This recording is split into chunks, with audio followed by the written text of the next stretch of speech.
අමාමෑණී බුදුපියාණන් වහන්සේගේ අරහං පුතුගුණය සියලු කෙලෙස් උන්වහන්සේ දුරු කළසේක.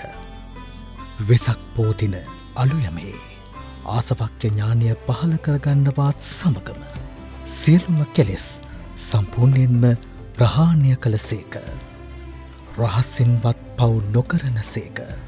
අවිද්‍යා අන්ධකාරයෙන් වෙදුණු උන්වහන්සේ ප්‍රඥා ආලෝකය නිසා රහසින්වත් පවක් කර්මයක් සිදු කරන්නේ නැත. එනිසාවෙන් උන්වහන්සේ සසර ගමන නතර කළසේක. පූජාවට සුදුසු වූසේක. රාග ද්වේෂ මෝහ ආදී වූ සියලු කෙලෙස් ප්‍රහාණය කළ නිසා මෙතුන් ලෝකයේ සියලුම සත්වයන්ගේ ආමිස පූජා ප්‍රතිපත්ති පූජාවලට උන්වහන්සේ සුදුසු වනසේක.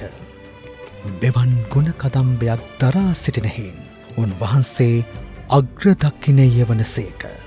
උන්වහන්සේට කරන පුද පූජා බහත්ඵල බහානිසංස වනසේක. මෙසේ අප ලෝතුරා බුදුරජාණන් වහන්සේ අරහන් ගුණයෙන් යුක්ත වනසේක.